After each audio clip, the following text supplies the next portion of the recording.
नमस्कार साथियों, स्वागत है आप सभी का हमारे YouTube channel all exam analysis में। तो दोस्तों, आज के इस वीडियो में करने वाले हैं हम साइंस के मोस्ट इंपॉर्टेंट 100 एमसीक्यू। जी हाँ, तो वीडियो को लाइक कर दीजिए और अपने दोस्तों को भी शेयर कर दीजिए और चैनल को सब्सक्राइब कर लीजिए। तो चलिए स्टार्ट करते हैं। पहला प्रश्न है, एक चालक के विद्युत प्रतिरोध की इकाई है। एक चालक के विद्युत प्रतिरोध की इकाई है, बताइए। ऑप्शन आपके सामने, राइट आंसर क्या होगा? इस प्रश्न का सही उत्तर क्या होगा, बताइए। राइट आंसर क्या हो जाएगा? ऑप्शन डी, ओम। राइट आंसर क्या होगा? ऑप्शन डी, ओम। अगला प्रश्न है, आई वॉश में इस्तेमाल होने वाला एसिड कौन सा होता है? तो आई वॉश में इस्तेमाल कौन सा होता है? बोरिक अम्ल। बोरिक अम्ल, यानी ऑप्शन सी सही उत्तर हो जाएगा। अगला प्रश्न है, मैलिक एसिड किस में पाया जाता है? मैलिक एसिड किस में पाया जाता है? उत्तर क्या होगा? ऑप्शन ए, सेब में पाया जाता है। अगला प्रश्न है, मलेरिया परजीवी और अमीबा किस समूह के अंतर्गत आते हैं? तो उत्तर हो जाएगा प्रोटोजोआ के अंतर्गत आते हैं। ऑप्शन ए सही उत्तर हो जाएगा। अगला प्रश्न है, निम्नलिखित में से किसे हरे रंग के प्रोटोजोआ के रूप में भी जाना जाता है?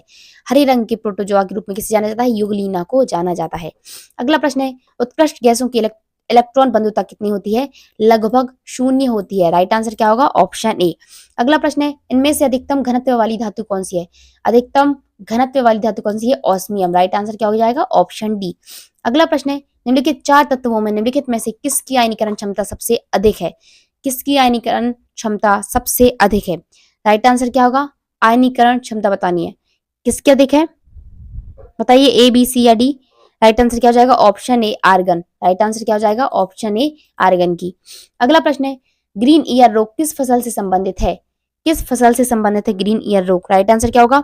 बाजरा से संबंधित है, बाजरे से संबंधित है। अगला प्रश्न है, भारत में बिजली आपूर्ति लाइनों में किस पैरामीटर को स्थिर रखा जाता है? किस पैरामीटर को स्थिर रखा जाता है? राइट आंसर हो जाएगा ऑप्शन सी, फ्रीक्वेंसी, आवृत्ति को। अगला प्रश्न है, सबसे हल्का रेडियोधर्मी तत्व, सबसे हल्का रेडियोधर्मी तत्व कौन सा है? ट्रिटियम। ट्रिटियम। अगला प्रश्न है, निम्नलिखित उद्योगों में से किस में अभ्रक एक कच्चे माल के रूप में प्रयोग किया जाता है? उत्तर हो जाएगा ऑप्शन डी, विद्युत में। अगला प्रश्न है, अंगोरा ऊन किससे प्राप्त किया जाता है? तो उत्तर हो जाएगा रैबिट से, खरगोश से। अगला प्रश्न है, एक पेंडुलम की अवधि किस पर निर्भर करती है? एक पेंडुलम की अवधि किस पर निर्भर करती है? बताइए, राइट आंसर क्या होगा? तो पेंडुलम की अवधि किस पर निर्भर करती है? लंबाई पर। किस पर करती है? लंबाई पर निर्भर करती है। अगला प्रश्न है, निम्नलिखित में से लंबाई की सबसे छोटी इकाई, लंबाई की सबसे छोटी इकाई क्या है? Fermi metre. क्या है? फर्मी मीटर है। अगला प्रश्न है, विद्युत परिपथ किसे कहते हैं? विद्युत परिपथ किसे कहते हैं? तो किसी विद्युत धारा की सतत तथा बंद परिपथ को क्या कहते हैं? विद्युत परिपथ कहते हैं। राइट आंसर क्या होगा? Option A. अगला प्रश्न है, मानव शरीर के कौन से अंग में लसिका कोशिकाएं बनती हैं? लसिका कोशिकाएं कहाँ बनती हैं? दीर्घस्थि में। राइट आंसर क्या होगा? Option D. अगला प्रश्न है, टिक और माइट वास्तव में होते हैं, क्या होते हैं? मकड़ी वंशी होते हैं, मकड़ी वंशी होते हैं। अगला प्रश्न है, नाभिक के अलावा कोशिका के किस कोशिकांग में डीएनए, किस कोशिका में डीएनए होता है? तो माइट्रोकॉन्ड्रिया में। कहां पर होता है? माइट्रोकॉन्ड्रिया में होता है। राइट आंसर क्या होगा? Option B. अगला प्रश्न है, रेडियम किस खनिज से प्राप्त होता है? किससे होता है? पिचब्लेड से। अगला प्रश्न है, पृथ्वी की सतह पर सर्वाधिक मात्रा में कौन सी धातु है? तो उत्तर हो जाएगा एल्यूमिनियम। अगला प्रश्न है, निम्नलिखित में से कौन सा तत्व नहीं है? तो कहां सा क्या नहीं है? तत्व नहीं है, धातु है। कहां सा क्या है? तत्व नहीं है। अगला प्रश्न है, रासायनिक रूप से, रासायनिक रूप से साबुन होता है, रासायनिक रूप से साबुन क्या होता है? वसा अम्लों के सोडियम लवण। अगला प्रश्न है, निम्न में से सबसे बड़ी पत्ती वाला पौधा? पेपाबर सोमेनिफेरम। अगला प्रश्न है, निम्न में से सबसे बड़ा फल कौन सा है? लोडोसिया। राइट आंसर क्या होगा? Option C. अगला प्रश्न है, किसी अवरोध की कोर से प्रकाश का मुड़ना क्या कहलाता है? विवर्तन कहलाता है, विवर्तन कहलाता है। अगला प्रश्न है, पानी में लोहे की सुई डूब जाती है लेकिन जहाज तैरता है, ये किस सिद्धांत पर काम करता है? तो आर्किमिडीज के सिद्धांत पर काम करता है। अगला प्रश्न है, जल सतह पर तेल की पतली परत रंगीन क्यों दिखाई देती है? जल सतह पर तेल की पतली परत रंगीन क्यों दिखाई देती है? बताइए, राइट आंसर क्या होगा?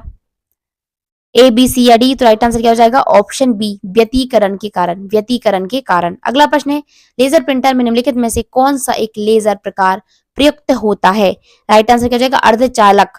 अर्धचालक लेजर यानी ऑप्शन सी। अगला प्रश्न है, कंप्यूटर को बताती है कि इसके उपकरणों का प्रयोग कैसे करना चाहिए। कौन बताता? Operating system. Operating system. अगला प्रश्न है, द्विनाम पद्धति के प्रतिपादक। द्विनाम पद्धति के प्रतिपादक हैं कौन है? लीनियस। द्विनाम पद्धति के प्रतिपादक कौन है? लीनियस है। अगला प्रश्न है, एम्पियर मात्रक है।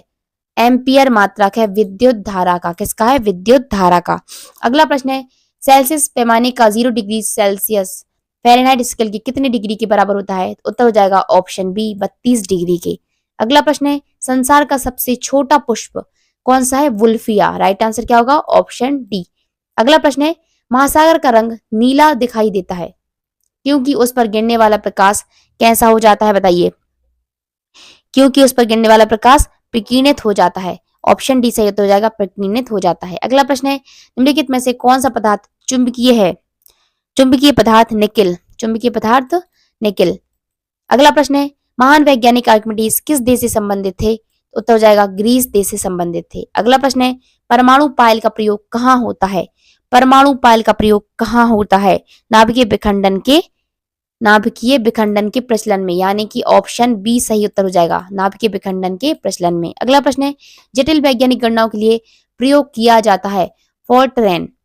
अगला प्रश्न है, किसी निश्चित द्रव के लिए वाष्पन की दर निर्भर करती है।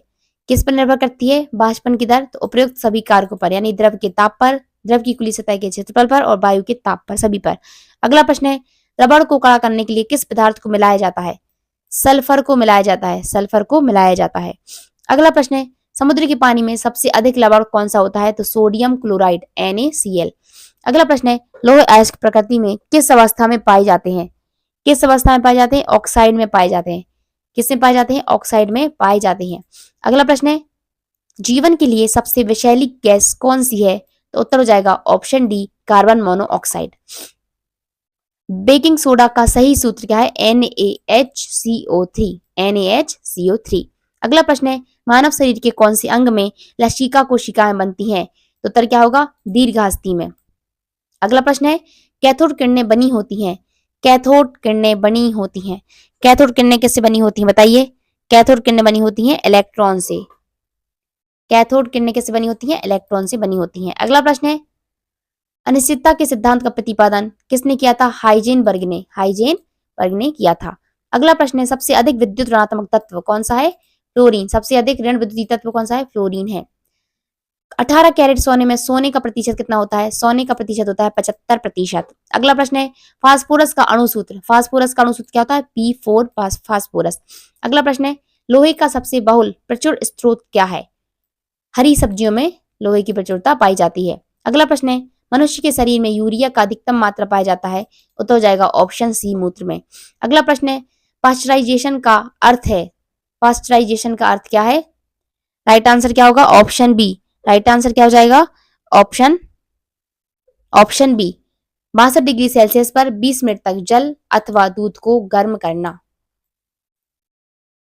फूलगोभी का अंश जो खाया जाता है उसे क्या कहते हैं? पुष्प रचना। क्या कहा जाता है? पुष्प रचना। अगला प्रश्न है, प्रकाश संश्लेषण के दौरान विस्तृत ऑक्सीजन आता है।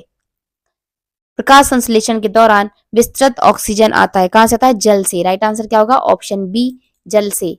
अगला प्रश्न है, एंजाइम अनुपस्थित होते हैं। एंजाइम अनुपस्थित होते हैं वायरस में। एंजाइम अनुपस्थित होते हैं वायरस में। अगला प्रश्न है, फफूंदी में संचित खाद्य पदार्थ है। फफूंदी में संचित खाद्य पदार्थ है ग्लाइकोजन एवं तेल की गोलिका। राइट आंसर क्या हो जाएगा? Option D. अगला प्रश्न है, अफीम पाया जाता है। अफीम पाया जाता है। अफीम किसमें पाया जाता है? पपावर सोमनीफेरम से।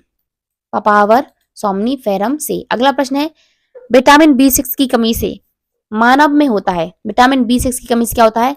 रक्त अल्पता। रक्त अल्पता होती है। अगला प्रश्न है, पेप्सिन एक उदाहरण है। पेप्सिन एक उदाहरण है। सही उत्तर क्या हो जाएगा? एंजाइम का। राइट आंसर क्या होगा? ऑप्शन ए, एंजाइम का उदाहरण है। अगला प्रश्न है, एक स्वाभाविक मानव 1 मिनट में श्वास कितने लेता है? 16 से 18 बार।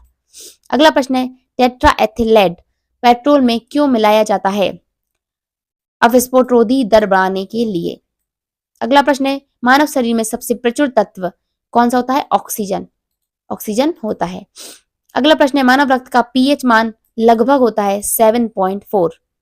नेक्स्ट क्वेश्चन इज, किस प्रक्रम द्वारा कपूर आसानी से शुद्ध किया जाता है? तो कपूर को शुद्ध किया जाता है ऊर्ध्वपातन विधि द्वारा।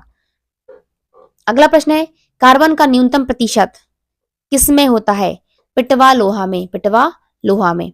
अगला प्रश्न है, अत्यधिक आघातवर्ध धातु कौन सी है? अत्यधिक आघातवर्ध धातु कौन सी है? सही उत्तर क्या होगा?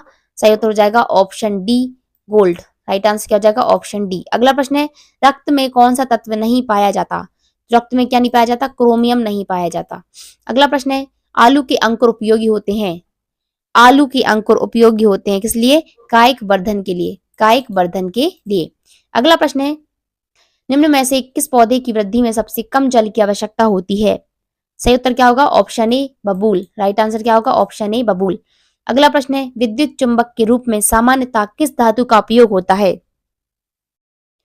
नर्म लोहे का। किसका उपयोग होता है? नर्म लोहे का प्रयोग होता है। अगला प्रश्न है, गोबर गैस का प्रमुख अवयव क्या है? Methane, CH4।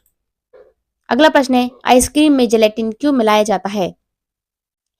आइसक्रीम में जेलेटिन क्यों मिलाया जाता है? तो रवा बनने से बचने के लिए, रवा बनने से बचने के लिए मिलाया जाता है।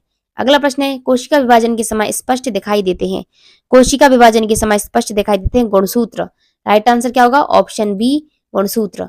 अगला प्रश्न है, जरावीक 7 क्या है? जरावीक 7 क्या है? तो कृत्रिम हृदय, कृत्रिम हृदय जरावीक 7 है। अगला प्रश्न है, विश्व वन्यजीव कोष की स्थापना कब की गई? विश्व वन्यजीव कोष की स्थापना कब की गई? 1973 में, 1973 में।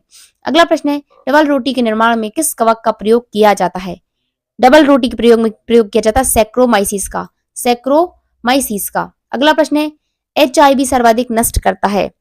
क्या नष्ट करता है? टी कोशिकाओं को, टी कोशिकाओं को। अगला प्रश्न है, दोहरा निषेचन किसमें होता है? आवृतबीजी पौधों में, आवृतबीजी पौधों में। अगला प्रश्न है, जीव द्रव्य की खोज किसने की? तो जीव द्रव्य की खोज किसने की थी? यागो वॉन मॉल ने। किसने की थी? यागो वॉन मॉल ने। अगला प्रश्न है, मलेरिया दिवस कब मनाया जाता है?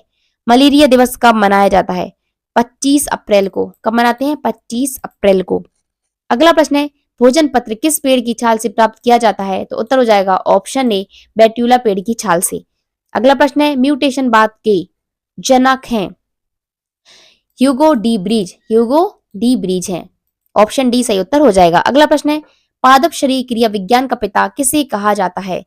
पादप शरीर क्रिया विज्ञान का पिता किसे कहा जाता है? तो उत्तर हो जाएगा ऑप्शन बी, स्टीफन हेल्स को कहा जाता है। स्टीफन हेल्स को पादप शरीर क्रिया विज्ञान का पिता कहा जाता है। अगला प्रश्न है, एनाटॉमी विज्ञान की वह शाखा है जिसका प्राणी एवं पौधों की रचना से संबंध है। अगला प्रश्न है, मृगी एक बीमारी है स्नायु प्रणाली की, स्नायु प्रणाली की। अगला प्रश्न है, एवोगाड्रो संख्या का मान होता है कितना होता है? 6.023 इंटू 10⁻23 होता है। राइट आंसर क्या हो जाएगा? Option B. अगला प्रश्न है, दूरी मापने की सबसे बड़ी इकाई, दूरी मापने की सबसे बड़ी इकाई कौन सी होती है? पारसेक होती है। अगला प्रश्न है, एक प्रकाश वर्ष है, एक प्रकाश वर्ष कितना होता है बताइए? एक प्रकाश वर्ष है। ऑप्शंस आपके सामने है, बताइए। इस प्रश्न का उत्तर बताइए आप हमें कमेंट बॉक्स में। अगला प्रश्न है, 1 लीटर कितने गैलन के बराबर होता है? राइट आंसर क्या हो जाएगा? ऑप्शन ए, 0.2642 के बराबर होता है। राइट आंसर क्या होगा? Option A. अगला प्रश्न है, एक फर्मी में कितना मीटर होता है? एक फर्मी में कितना मीटर होता है? तो राइट आंसर क्या हो जाएगा? Option B, 10⁻⁻15 metre. अगला प्रश्न है, लॉगरिथम के आविष्कारक हैं? लॉगरिथम के आविष्कारक हैं? लॉगरिथम के आविष्कारक कौन है? John Napier, John Napier. Right answer क्या होगा? Option C. अगला प्रश्न है, क्वांटम सिद्धांत के प्रतिपादक थे? Max Planck, Max Planck. अगला प्रश्न है, वायुमंडल की आर्द्रता को मापने वाला यंत्र हाइग्रोमीटर क्या है? हाइग्रोमीटर है। अगला प्रश्न है, एक एंगस्ट्रॉम मात्रक बराबर होता है 10⁻⁻10 मीटर का होता है। अगला प्रश्न है, पृथ्वी के उपग्रह का कक्षीय वेग निर्भर करता है? पृथ्वी के उपग्रह का कक्षीय वेग निर्भर करता है, किस पर निर्भर करता है? कक्षा की त्रिज्या पर, कक्षा की त्रिज्या पर निर्भर करता है। अगला प्रश्न है, एस्टिग्मेटिज्म एक बीमारी है? तो उत्तर हो जाएगा ऑप्शन बी, आंखों की। विश्व स्वास्थ्य दिवस कब मनाया जाता है? 7 अप्रैल को मनाया जाता है। प्रतिवर्ष 7 अप्रैल को विश्व स्वास्थ्य दिवस मनाया जाता है। अगला प्रश्न है, मेलाकोनाइट किस धातु का खनिज है? मेलाकोनाइट किस धातु का खनिज है? तो उत्तर हो जाएगा ऑप्शन ए, तांबा का। अगला प्रश्न है, किस अम्ल का उपयोग शीश संचायक बैटरी में किया जाता है? किस अम्ल का उपयोग सीसा संचायक बैटरी में किया जाता है?